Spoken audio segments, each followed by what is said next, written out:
दोस्तों, आप सबों का आज तो खैर स्वागत करने का मन भी नहीं कर रहा है, क्योंकि मन आज बहुत ही व्याकुल है, बहुत ही चिंतित है, बहुत ही मन परेशान हो गया है। जब से ये न्यूज़ सुनने को आया है और जब से मैंने देखा कि ये जो दिलीप कुमार भैया हैं, ये छात्र के हित के लिए हमेशा ही आगे रहते हैं। हमेशा छात्र की जब भी बात होती है, जब भी छात्रों के साथ अन्याय होता है, तब ये मसीहा के रूप में आगे आते हैं, बच्चों की मदद करते हैं। जिस भी रूप से हो वो हमेशा मदद करने को आगे रहते हैं, तत्पर रहते हैं, तैयार रहते हैं। आखिर क्या हो गई 12 अगस्त को कि इनके जान के पीछे पूरा प्रशासन महकमा लग गया, सरकार के सारे लोग लग गए। पूरी सरकार इनके पीछे क्यों लगी हुई थी? ऐसा नहीं कि ये आज है, 12 अगस्त को ही घटना हुआ है, इससे पहले भी कई बार घटना हो चुका है।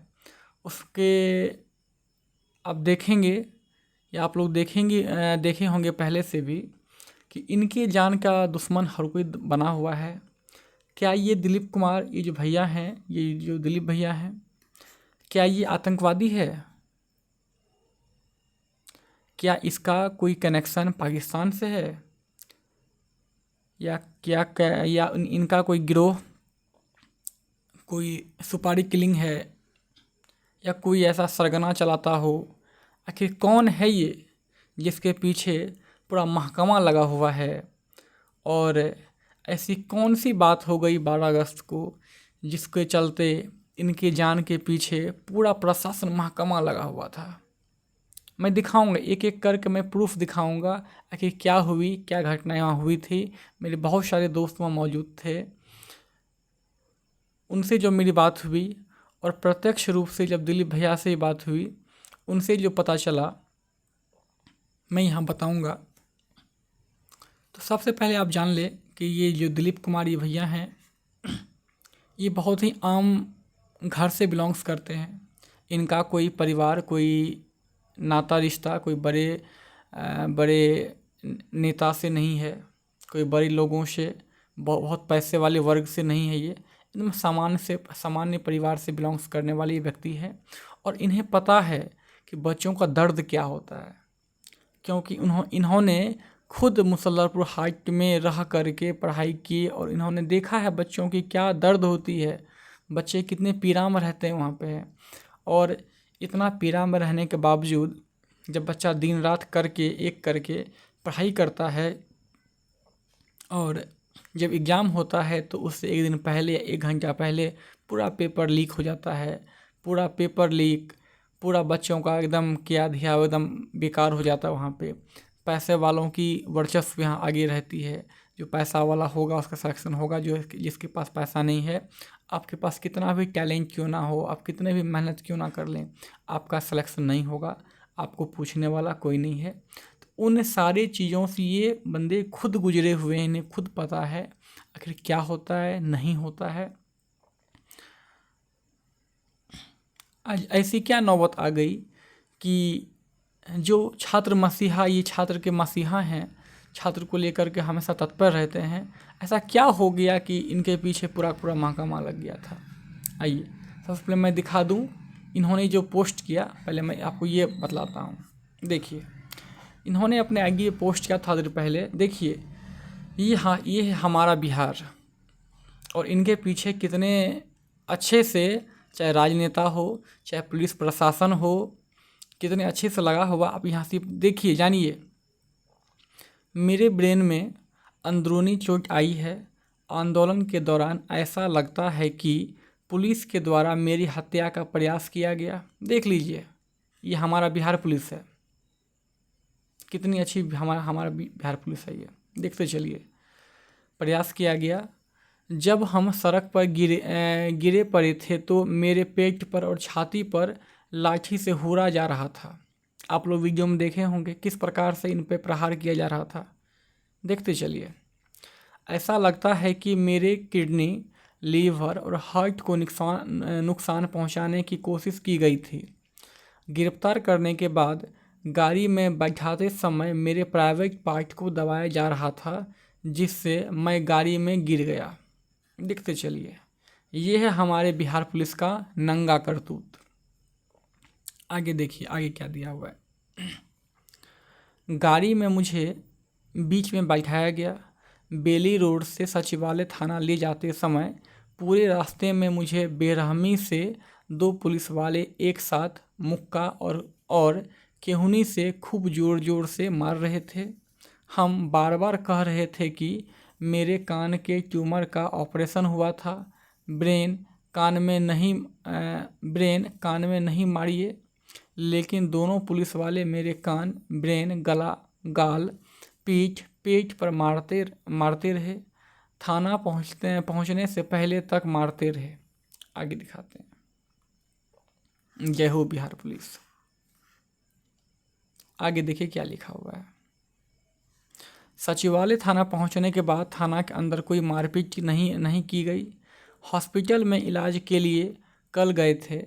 सीटी स्कैन के बाद पता चला कि मेरे ब्रेन में अंदरूनी चोट आई है।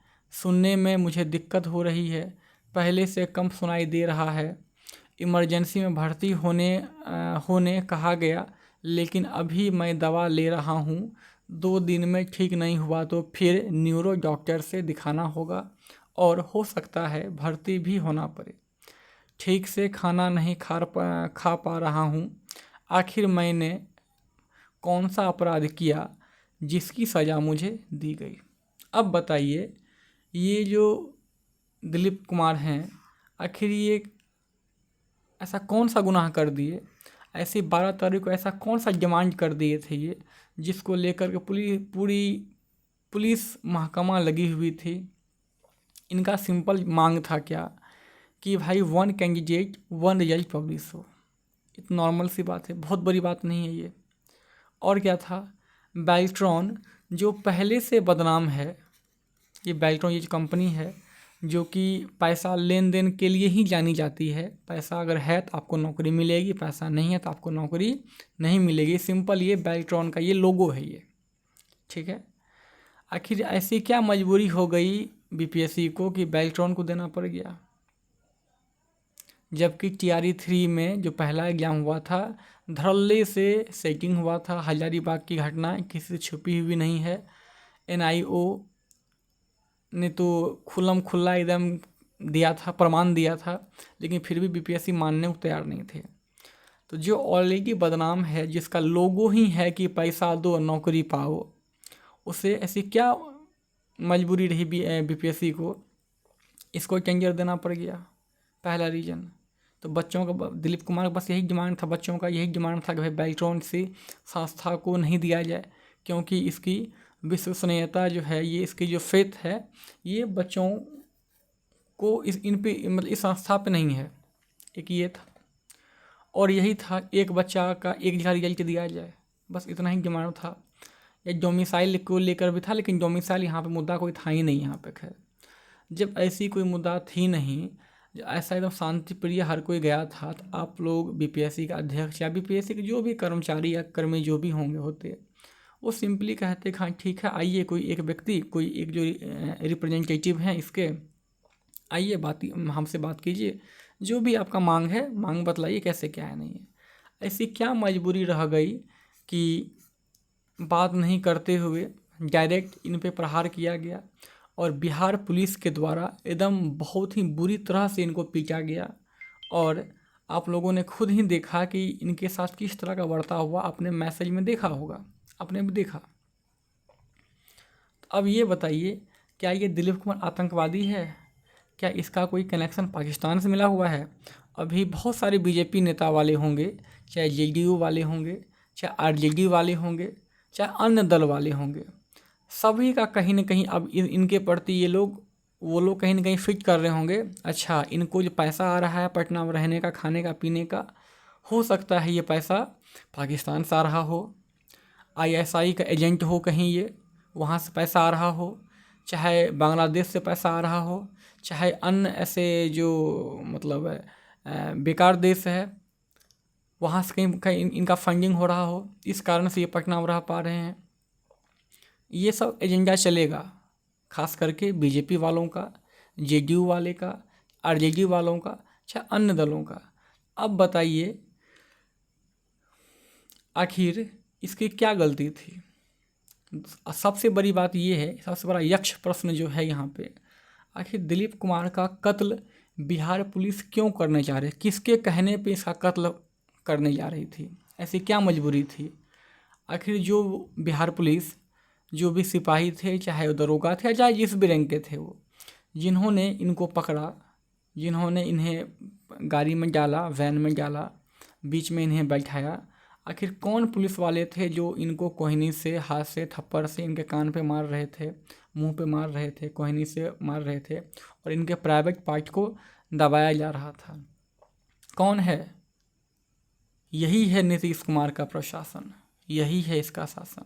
देखिए, चाहे नीतीश की सरकार हो, चाहे वो भले वो अभी कॉलिजन की सरकार हो, चाहे नीतीश हो, चाहे बीजेपी हो, चाहे वो आरजेडी हो, सबका यही नंगा चरित्र है, सबका नंगा यही रूप है।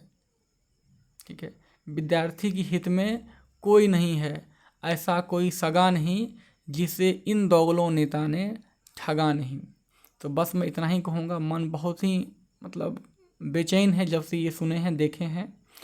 तो आप लोगों से बस इतना ही विनती करेंगे कि अगर आप लोग से हो पाए, अगर आप लोग सक्षम हैं, तो आप अपने स्तर से, अगर दिलीप भैया का नंबर अगर ऊपर हो पाता है, अगर आप लोग बोलेंगे, कमेंट करेंगे, तो मैं आप लोग को दे दूंगा इनका नंबर।